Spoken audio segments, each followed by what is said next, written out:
Someone disappointed you recently. Not in the dramatic, undeniable way that forces immediate reckoning. In the quieter way. The way that leaves you with a feeling you cannot quite name, sitting in the space between what you expected and what you received. The friend who did not show up in the way you would have shown up. The person who revealed, in a single moment or across 100 small ones, that what you believed was mutual was actually something else, something more asymmetrical, more conditional than you had allowed yourself to see. And your first response, the one that arrived before any conscious processing, was to explain it away. They are going through a difficult time.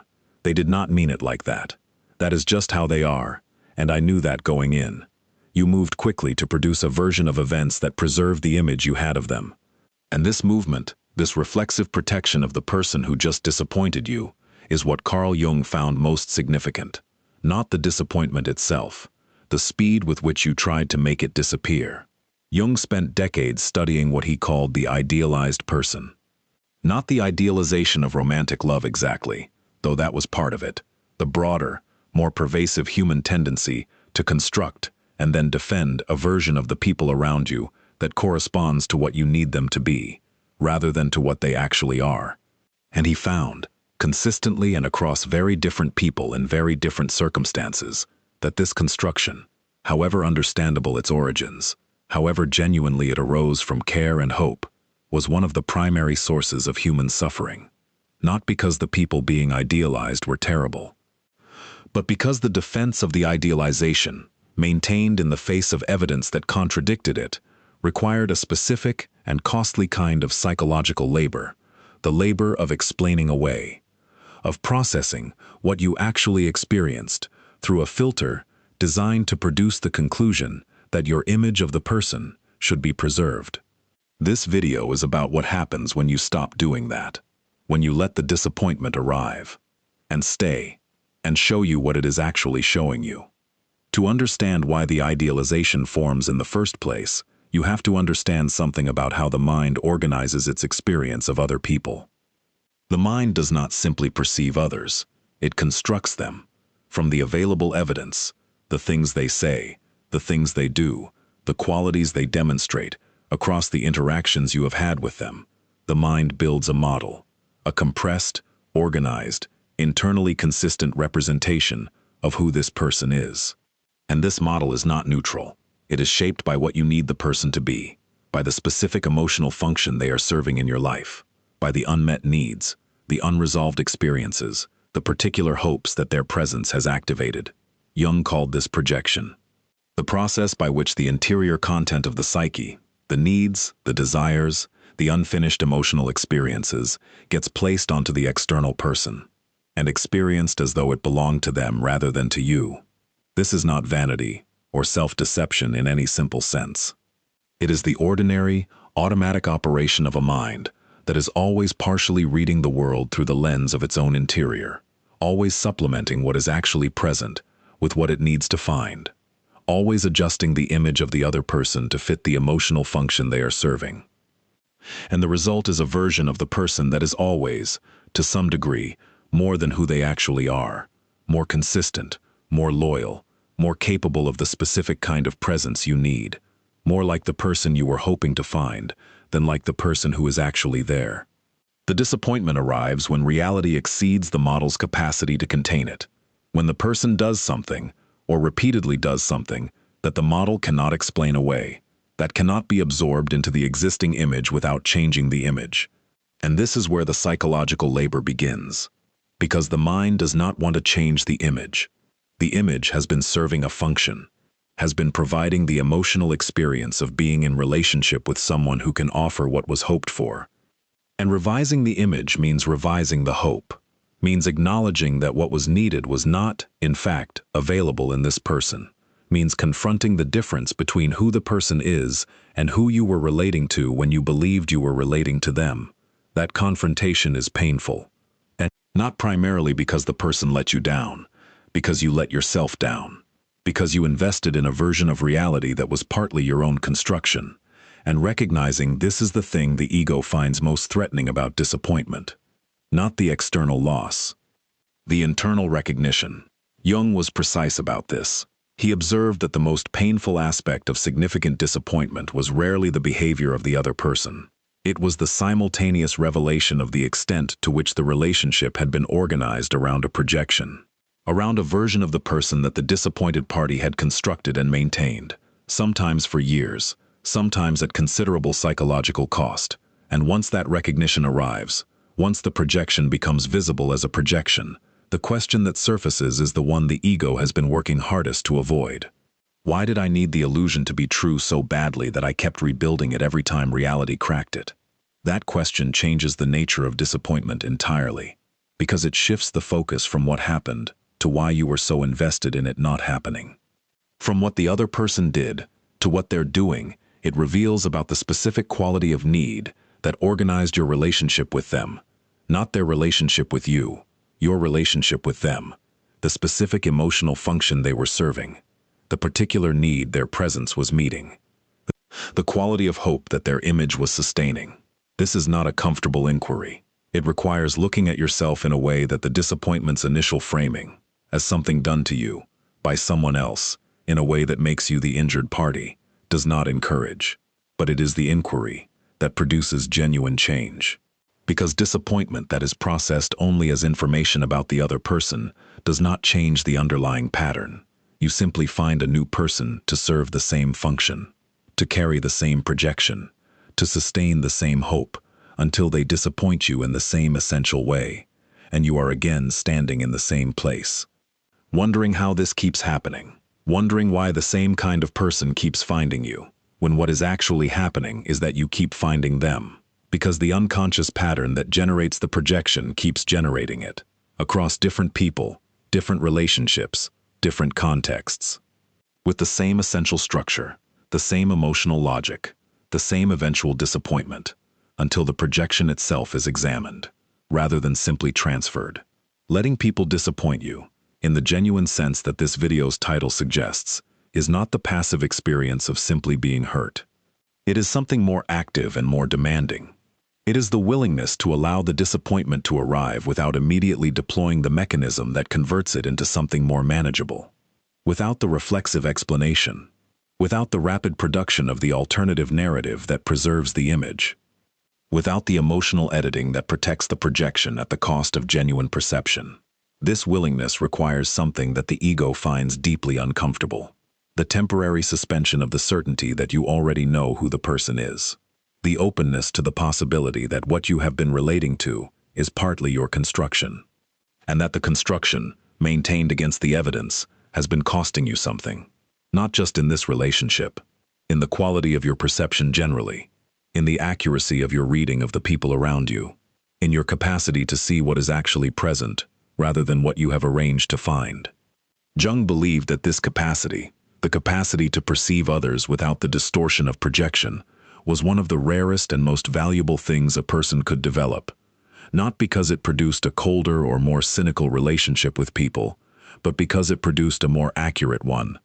And accuracy, in his understanding, was always the prerequisite for genuine connection, because genuine connection requires two actual people, and projection, however warmly it is felt, is always partly a connection to your own interior, to the unmet need rather than to the person, to the hope rather than to the human.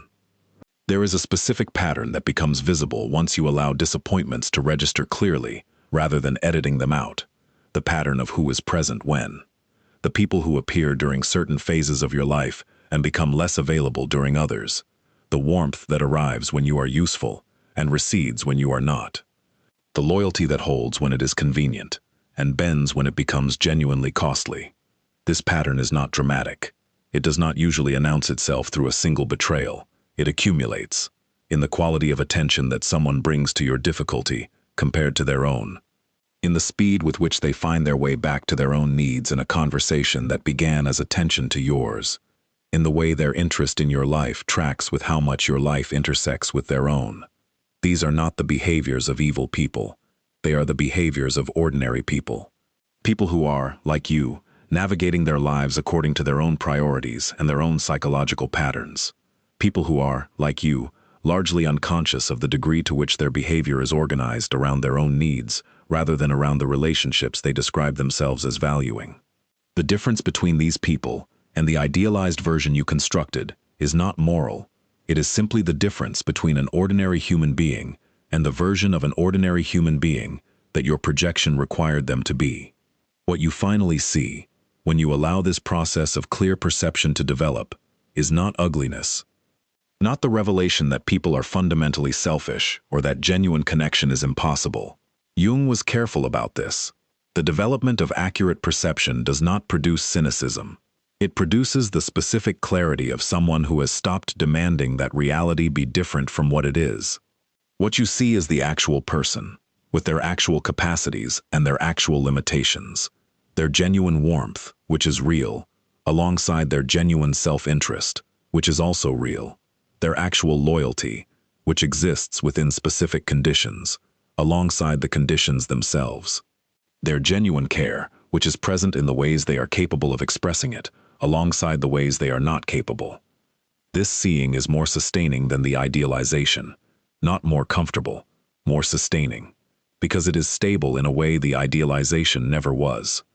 The idealization required constant maintenance, constant explanation of the evidence that contradicted it, constant labor to preserve the image against the accumulating weight of the actual person.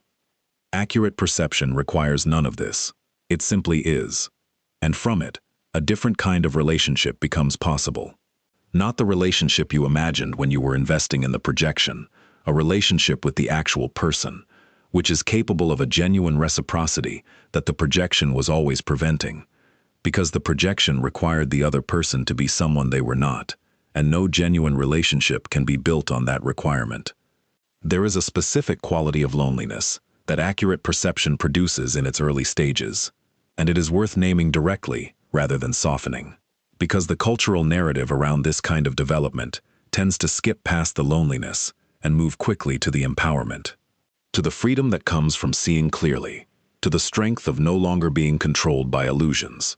But before the freedom, there is a period of genuine loss, because the idealization was providing something real, not something accurate, but something real.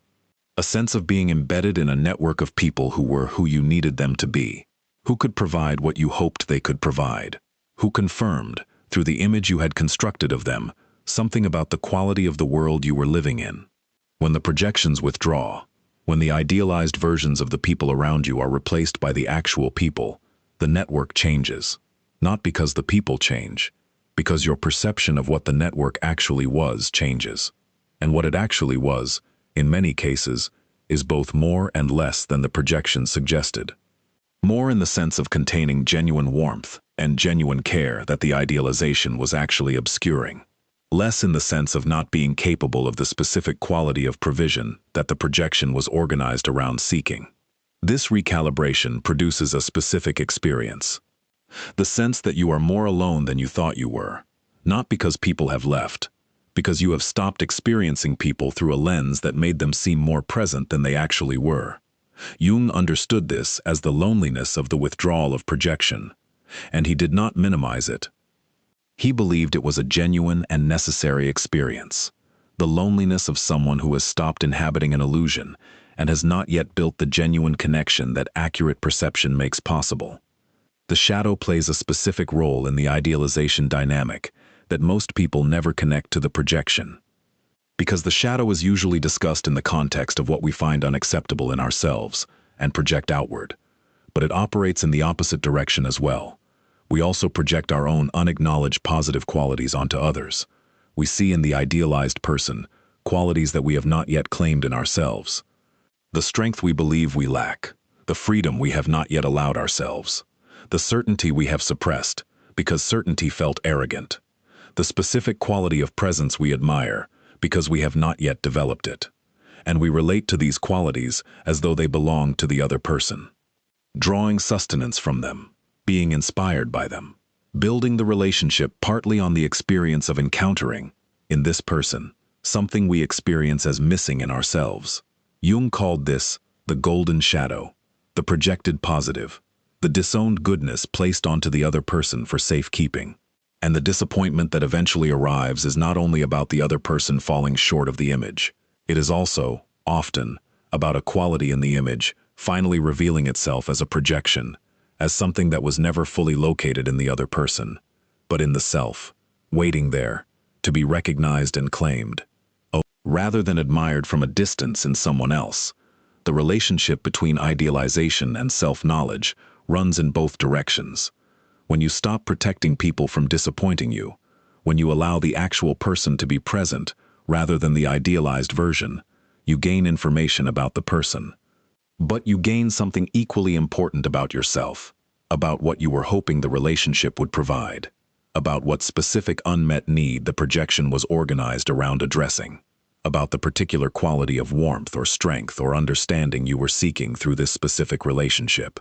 And this information, though it arrives through disappointment, is among the most practically useful information available, because it points directly at the work. Not the work of finding better people, the work of developing within yourself the capacity to provide what you have been seeking externally. Not in the cold, self-sufficient sense of needing nothing from anyone. In the more specific sense of building the internal resources that would make you less dependent on any particular person to provide a particular quality of experience. Less vulnerable to the disappointment that arrives when the projection dissolves and the actual person is revealed. Not because disappointment stops being possible, but because the specific kind of disappointment that comes from the collapse of idealization becomes less catastrophic. Because what was being idealized was not something you cannot live without. It was something you had not yet developed in yourself, and which, once recognized as a projection, can become the direction for genuine development. Jung observed something in the people who had worked through significant projections that is worth describing carefully, because it is counterintuitive in a way that matters. He observed that they became capable of a quality of appreciation for others that the idealization had actually been preventing. This sounds backwards. How could the idealization, which was, after all, the exaggerated positive view of the person, prevent appreciation?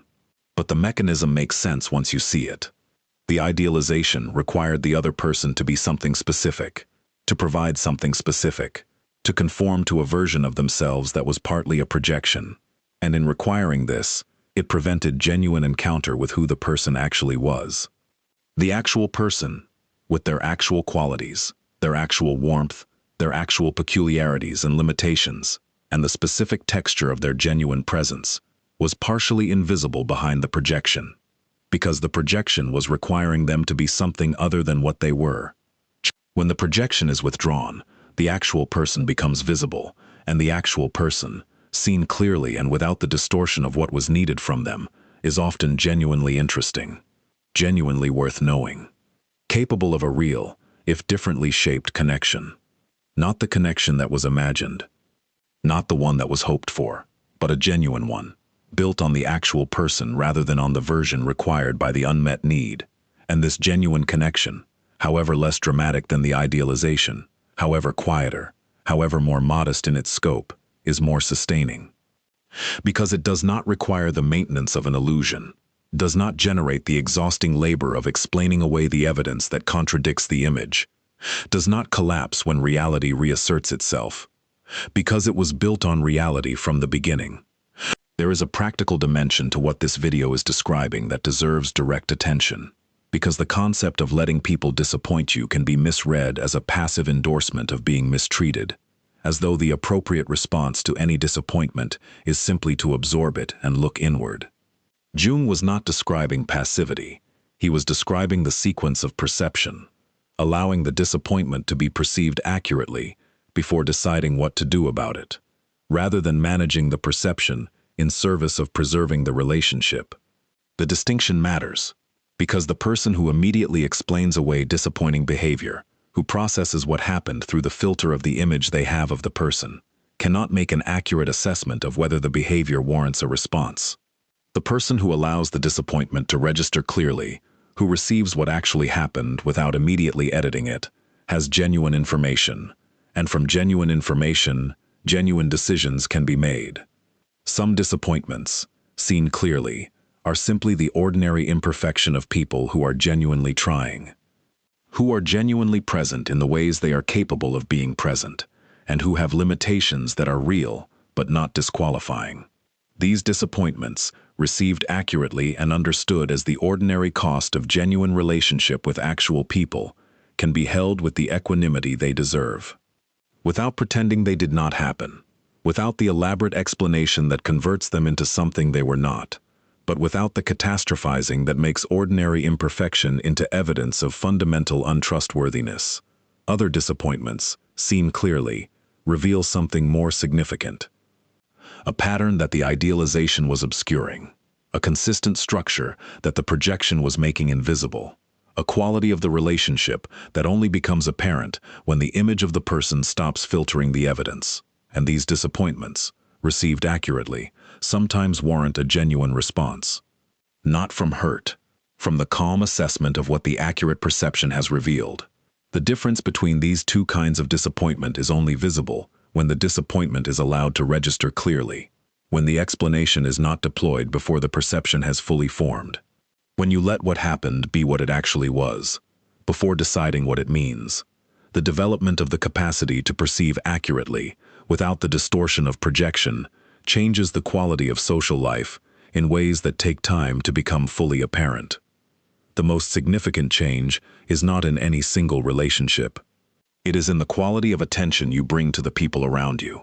When the projection is active, the attention is organized around confirmation, around finding the evidence that supports the image, around experiencing the person in the ways that sustain the hope the image represents. When the projection withdraws, the attention is freed. Not from interest in people, from the agenda that was shaping the interest. And attention freed from agenda produces something unusual, genuine curiosity, about who the person actually is, about what they actually think and feel and value, about the specific texture of their actual experience, not the experience of a person who has been assigned a role in your narrative, the experience of a person who exists independently of what you need them to be. This curiosity, genuinely felt rather than performed, is immediately recognizable to the person on the other end of it. They feel, in your presence, something they rarely feel, being seen without an agenda, without the quiet pressure of someone who is hoping they will be a particular way, without the specific disappointment that becomes available when they fail to be that way. And this quality of attention, rare, genuinely present, organized around actual interest rather than around the management of a projection, produces in the people around you a response that is qualitatively different from what the idealization produced. Not warmer necessarily, more real, more genuinely theirs. Because they are, for perhaps the first time in this specific relationship, not being related to through an image. They are being related to as themselves. What you finally see when you let people disappoint you is not what you feared. It is not the confirmation that people are fundamentally unreliable, not the proof that genuine connection is impossible, not the evidence that your judgment of character is flawed. What you finally see is the gap, the specific, measurable, often much smaller gap than the disappointment suggested between who the person actually is and who you needed them to be. And once that gap is visible, it stops being the person's failure. It becomes information about the projection that was placed onto them, about the specific quality of need that organized it, about the self that did the projecting. And from that information, processed honestly, rather than deflected into the more comfortable story about who let you down, genuine development becomes possible. In the direction the projection was pointing, toward the qualities you were seeking outside yourself, toward the resources you were hoping to find in the idealized person, toward the capacities the attraction was always indicating you needed to develop. Jung believed this was the gift embedded in every significant disappointment. Not the silver lining version of this idea, not the consoling reframe that converts loss into lesson, something more precise. The specific information about where your own development needs to go, delivered through the only mechanism powerful enough to override the ego's resistance to receiving it. The moment when reality breaks through the projection, when the person fails to be who you needed them to be, and in the failure, shows you something about yourself you could not have seen while the idealization was intact. The disappointment is not the story, it is the beginning of the real story. The one that is about you. If something in this reached a specific place in you, leave one word in the comments that describes who you have been protecting from disappointing you. because naming who it is might be the beginning of finally seeing who they actually are.